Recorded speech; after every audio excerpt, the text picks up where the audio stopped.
بسم اللہ الرحمن الرحیم الحمد للہ رب العالمین والعاقبۃ للمتقین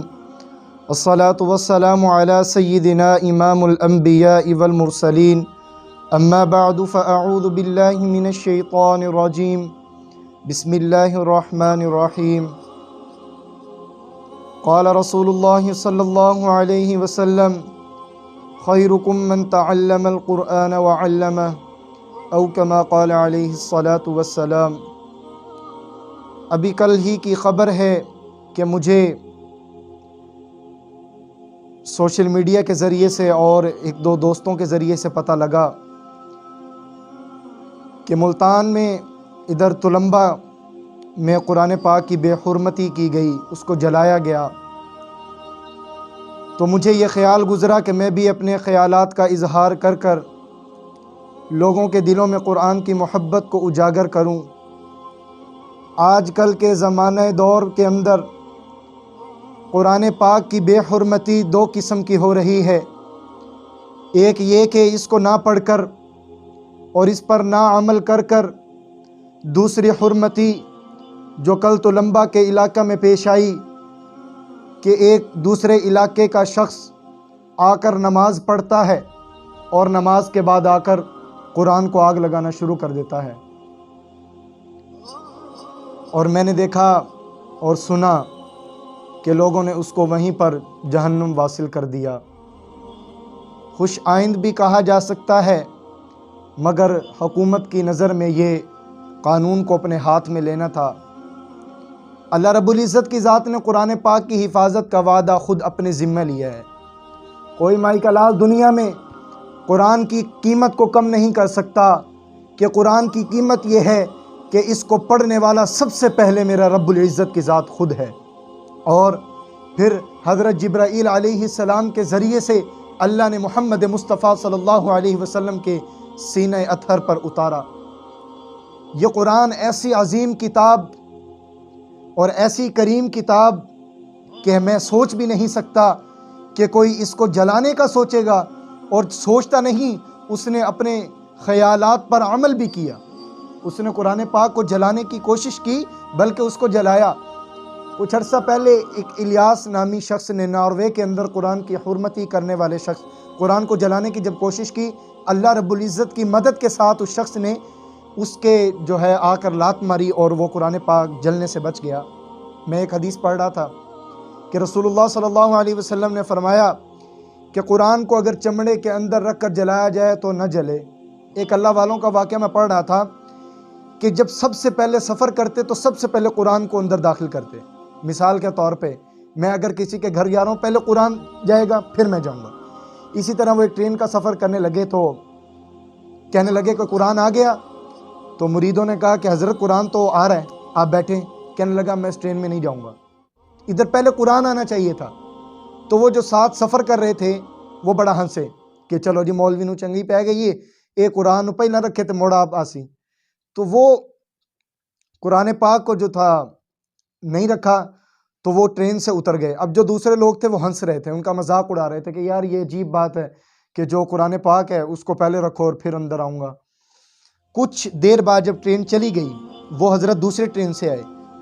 آگے جا کے بم بلاسٹ ہو گیا اور ٹرین پھٹ گئی، کتنے ہی لوگ زخمی ہو گئے۔ اب پھر وہ جو بچے تھے زخمی وہ سوچنے لگے اس بات کو کہ واقعی قرآن پاک ایک ایسی عظیم کتاب ہے۔ ویسے تو قرآن پاک کے کئی اتنے ہزاروں واقعات ہیں کہ قرآن سے جو محبت کرتا ہے تو اللہ تعالیٰ اس کو کتنی عزت سے نوازتا ہے، لیکن یہ ایک ایسا واقعہ ہے کہ اس کو بندہ اپنی سوچ میں بھی نہیں لا سکتا۔ قرآن پڑھنا اور اس پر عمل کرنا تو دوسری بات ہے، یہ تو دوسری ایک حرمت، اس کی بے حرمتی ہے، لیکن یہ جو قرآن پاک کو جلانا، یہ اتنا گندا عمل ہے کہ میں سوچ بھی نہیں سکتا اس کے بارے میں۔ تو جنہوں نے اس کو اسی وقت جہنم واصل کیا، اب ان کے بارے میں کیا خیال اظہار کرنا چاہیے کہ انہوں نے اپنے جذبات کو صحیح استعمال میں لاتے ہوئے صحیح عمل کیا، صحیح فیصلہ کیا۔ اور قانون کو ہاتھ میں لینے کی بات یہ ہے کہ قانون تو آسیہ کے نام پر بھی جو تھا وہ قانون تھا، اس کو حکومت نے بھی کچھ نہیں کیا، اس وقت بھی یہ قرآن والا ہی معاملہ تھا، گستاخی تھی ختم نبوت کی۔ تو میں اس بات پر یہی کہوں گا امت مسلمہ سے کہ اللہ رب العزت کی ذات نے فرمایا بسم اللہ الرحمن الرحیم انا نحن نزلنا الذکر وانا لہ لحافظون، اللہ نے اس کی حفاظت کا ذمہ خود اپنے ذمے لیا ہے، اور اللہ نے کئی سینوں کے اندر اس کو محفوظ کیا ہے، کئی حفاظ کرام کے اندر اس کو محفوظ کیا، دلوں کے اندر ناظرے والے دیکھ کے پڑھتے ہیں، حفظ کرنے والے زبانی پڑھتے ہیں، علماء کرام منبر پر بیٹھ کے قرآن کو بیان کرتے ہیں، تو یہ اللہ تعالیٰ نے اس کی حفاظت کا ذمہ لیا ہے۔ میں ایک جگہ گیا تو ایک دفعہ ہمارے مدرسے کے اندر ایک جلد کرنے والا آیا، انہوں نے اعلان کیا کہ جتنے بھی گھروں میں قرآن پاک پھٹے ہوئے ہیں یا شہید ہوئے ہیں، ان کے اوراق ٹھیک نہیں ہیں، ان کے گتے ٹھیک نہیں ہیں، تو وہ ٹھیک کروا لیں مسجد میں، فی سبیل اللہ کر رہے ہیں۔ تو میں نے اس وقت دیکھا تھا کہ اتنے شہید ہوئے قرآن پاک لوگ ٹھیک کروانے کے لیے، اگر وہ نہ کہتے تو وہ ویسے ہی پڑے ہوئے تھے، بلکہ بعض اوقات تو قرآن پاک کو اس طرح بے حرمتی مٹی کے اندر رکھا ہوتا ہے گھروں میں، اور ہماری LCDیاں ڈیلی صاف ہو رہی ہیں، قرآن مٹی کے اندر پڑا ہوا۔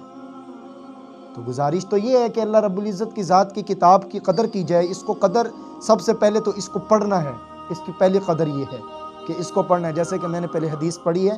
خیرکم من تعلم القرآن وعلم، او کما قال علیہ الصلاۃ والسلام، کہ سب سے بہترین، تم میں سے بہترین شخص وہ ہے جو قرآن کو پڑھے اور پڑھائے۔ تو اور بھی اس طرح کے دوسرے مواقعات میں آپ صلی اللہ علیہ وسلم نے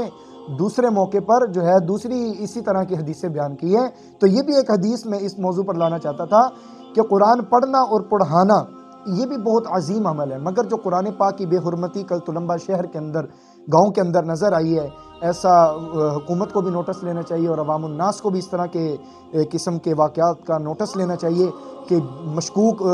لوگوں پر نظر رکھنی چاہیے کہ کون اس طرح کے کام کر رہا ہے۔ تو ہم اس واقعے کی مذمت کرتے ہیں، اور اس طرح نہیں بھرپور مذمت کرتے ہیں کہ قرآن پاک کو کچھ جلانے کا سوچ لے، آپ پڑھنا نہیں ہے سائیڈ پہ رکھ دو، مگر اس کو اٹھاؤ۔ ہم تو قرآن کے اوپر، جس چیز کے اوپر قرآن رکھا جاتا ہے، ہم تو اس کا بھی ادب کرتے ہیں، ہم تو اس کے اوپر سے بھی نہیں گزرتے۔ مثال کے طور پہ ریل کے اوپر، پھٹی کے اوپر ہم نہیں گزرتے کہ یہ اتنی عظمت والی چیز ہے کہ اس کے اوپر رب العزت کی ذات کی کتاب رکھی جاتی ہے، تو ہم اس کتاب کو سینے سے لگاتے ہیں، ہم اس کتاب کو اپنی آنکھوں میں سجاتے ہیں، ہم اس قرآن کو اپنے سینوں میں بساتے ہیں، تو اس قرآن کو کوئی کیسے جلانے کا سوچ سکتا ہے؟ اللہ تعالی ہمارے ایسے واقعات کو ختم کر دے۔ اللہ تعالیٰ سے دعا ہے کہ اللہ تعالیٰ اس طرح کے واقعات سے بری کر دے اس امت کو، اور اس طرح کے واقعات پر حکومت کو بھی کنٹرول کرنا چاہیے، اور اللہ تعالیٰ ہمیں قرآن کی صحیح معنوں میں قدر کرنے کی توفیق عطا فرمائے۔ وآخر دعوانا ان الحمد للہ رب العالمین۔